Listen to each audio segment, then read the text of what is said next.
നമ്മളിന്ന് സംസാരിക്കാൻ പോണ ഒരു കാര്യം ഒരുപക്ഷെ നമ്മളെ തന്നെ ഒന്ന് ചോദ്യം ചെയ്യാൻ പ്രേരിപ്പിച്ചേക്കാം. പക്ഷെ ഒന്നോർത്തോ, ഇത് നിങ്ങളിലുള്ള ആ ഒരു ശക്തിയെ പുറത്തു കൊണ്ടുവരാൻ വേണ്ടിയുള്ളതാണ്. ശരി, അപ്പോൾ നമുക്ക് കാര്യത്തിലേക്ക് കടക്കാം. ഓരോ രാവിലെയും നമ്മളറിയാതെ തന്നെ ഈ ലോകം രണ്ടായിട്ട് തിരിയുന്നുണ്ട്, വെറും ഒരൊറ്റ തീരുമാനത്തിന്റെ പുറത്ത്. ദാ നോക്കൂ, ഒരു കൂട്ടർ അവർ ദിവസത്തിനങ്ങ് കയ്യിലെടുക്കും, സ്വന്തം വിധിയെ നിയന്ത്രിക്കും, റെഡിയാവാൻ അവർ തീരുമാനിക്കും. പക്ഷെ മറ്റേ കൂട്ടരോ, അവർ ദിവസത്തോട് കെഞ്ചിക്കൊണ്ടിരിക്കും, റെഡിയാണെന്ന് തോന്നാൻ വേണ്ടി കാത്തിരിക്കും. ഇവിടെയാണ് ഏറ്റവും പ്രധാനപ്പെട്ട കാര്യം. റെഡിയാവുക എന്ന് പറയുന്നത് ഒരു ഫീലിംഗ് അല്ല, അതൊരു തീരുമാനമാണ്. അപ്പോൾ ഈ മോട്ടിവേഷനു വേണ്ടി കാത്തിരിക്കുന്നതിലെ പ്രശ്നം എന്താണ്? എന്തിനാണത് ഒരു തോൽക്കുന്ന കളിയായി മാറുന്നത്? നമുക്ക് നോക്കാം. വളരെ മനോഹരമായ ഒരു ഉപമയുണ്ടിവിടെ. പ്രേരണ ഒരു അതിഥിയാണ്, അച്ചടക്കം ആ വീടിന്റെ യജമാനനും. എന്താ അതിൻ്റെ അർത്ഥം? സിമ്പിളാണ്. അതിഥികൾ എപ്പോൾ വേണേലും വരാം, പോകാം, അല്ലേ? പക്ഷേ യജമാനൻ എപ്പോഴും അവിടെ തന്നെ ഉണ്ടാവും, വീടിനെ നിയന്ത്രിക്കും. അതുപോലെയാണ് അച്ചടക്കം. നമ്മുടെ വികാരങ്ങളെ, കാര്യങ്ങൾ തീരുമാനിക്കാൻ ഏൽപ്പിച്ചാലുള്ള കുഴപ്പം എന്താണെന്നറിയോ? ഒന്നാമത്, അതൊക്കെ വെറും താൽക്കാലിക സന്ദർശകരാണ്. കാലാവസ്ഥ മാറുന്നതുപോലെ മാറിക്കൊണ്ടിരിക്കും. അവസാനം എന്ത് സംഭവിക്കും? നമ്മൾ ഓരോ സാഹചര്യങ്ങളോടും പ്രതികരിക്കുന്ന ഒരു തടവുകാരനായി മാറും. ശരിക്കും പറഞ്ഞാൽ വികാരങ്ങളാണ് ലോകത്തിലെ ഏറ്റവും വിശ്വസിക്കാൻ കൊള്ളാത്ത ഭരണാധികാരികൾ. ഇനി നമ്മൾ ചിന്തിക്കുന്നതിന് നേരെ വിപരീതമായ ഒരു ആശയത്തിലേക്കാണ് വരുന്നത്. പ്രവൃത്തി വികാരത്തിന് പിന്നാലെ വരുന്ന ഒന്നല്ല, നേരെ മറിച്ച് പ്രവൃത്തിയാണ് വികാരത്തെ ഉണ്ടാക്കുന്നത്. കേൾക്കുമ്പോൾ ഒരു കൺഫ്യൂഷൻ തോന്നാം, അല്ലേ? നമുക്ക് നോക്കാം ഇതെങ്ങനെയാണെന്ന്. ഇവിടെയാണ് ഏറ്റവും രസകരമായ ഭാഗം. ഈ സൈക്കിളൊന്ന് നോക്കിക്കേ. സ്റ്റെപ്പ് 1, നമ്മൾ മനഃപൂർവ്വം ഒരു കാര്യത്തിനു വേണ്ടി ഇറങ്ങിത്തിരിക്കുന്നു, സ്വയം നിർബന്ധിക്കുന്നു. സ്റ്റെപ്പ് 2, ആ പ്രവൃത്തി നമുക്കൊരു വ്യക്തത തരുന്നു. സ്റ്റെപ്പ് 3, ആ വ്യക്തതയിൽ നിന്നാണ് ആത്മവിശ്വാസമുണ്ടാവുന്നത്. കണ്ടോ? മോട്ടിവേഷൻ വരാൻ കാത്തു നിൽക്കാതെ നമ്മളൊരു കാര്യമങ്ങ് തുടങ്ങിവെച്ചാൽ ബാക്കിയെല്ലാം താനേ വന്നോളൂ. ആത്മവിശ്വാസമെന്ന് പറയുന്നത് 4 ആൾ കൈയടിക്കുമ്പോൾ കിട്ടുന്ന ഒന്നല്ല. അത് വരുന്നത് ഒറ്റയ്ക്കിരിക്കുമ്പോഴാണ്, ആരും കാണാനില്ലാത്തപ്പോൾ.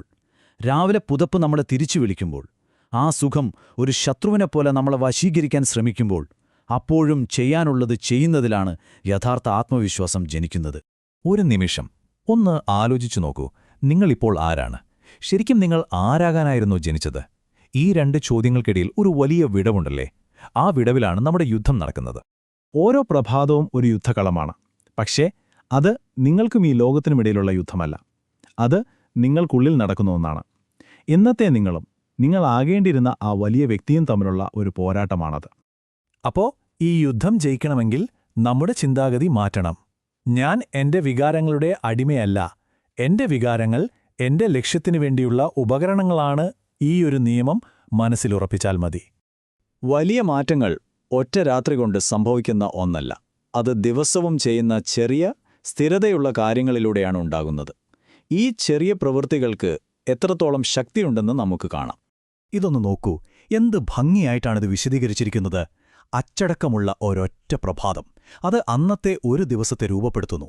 അങ്ങനെയുള്ള ദിവസങ്ങൾ ചേർന്ന് നിങ്ങളുടെ വ്യക്തിത്വത്തെ രൂപപ്പെടുത്തുന്നു. ആ വ്യക്തിത്വം ഒടുവിൽ നിങ്ങളുടെ വിധിയെ തന്നെ മാറ്റിമറിക്കുന്നു. കണ്ടോ, ഒരൊറ്റ ചെറിയ തീരുമാനം കാലക്രമേണ നിങ്ങളുടെ ജീവിതത്തിന്റെ തന്നെ മുഖമുദ്രയായി മാറുന്നത് എങ്ങനെയാണെന്ന്. നമ്മുടെ വ്യക്തിത്വമെന്ന് പറയുന്നത് ഏതെങ്കിലും ഒരു വലിയ തീരുമാനത്തിലൂടെ മാറ്റിയെഴുതുന്ന ഒന്നല്ല, മറിച്ച് ആയിരക്കണക്കിന് ചെറിയ ചെറിയ സ്ഥിരീകരണങ്ങളിലൂടെയാണ് അത് രൂപപ്പെടുന്നത്. ഓരോ തവണയും എളുപ്പവഴിക്കു പകരം ശരിയായ വഴി തിരഞ്ഞെടുക്കുമ്പോൾ നിങ്ങൾ ആരായി തീരണമെന്നതിന് ഒരു വോട്ട് ചെയ്യുകയാണ്. ഈ വോട്ടുകളെല്ലാം ചേരുമ്പോഴാണ് നിങ്ങളുടെ വ്യക്തിത്വം പുതുക്കി പണിയുന്നത്. ശരി, ഇനി നമുക്ക് കുറച്ചുകൂടി ഉയർന്ന ഒരു തലത്തിലുള്ള ആശയത്തിലേക്ക് പോകാം. നമ്മുടെ ഉള്ളിലെ ലോകത്തെ നിയന്ത്രിക്കുന്നതിലൂടെ കിട്ടുന്ന ഒരു ശക്തിയുണ്ട്. അതിനെയാണ് നമ്മൾ നിർമ്മമത എന്ന് പറയുന്നത്.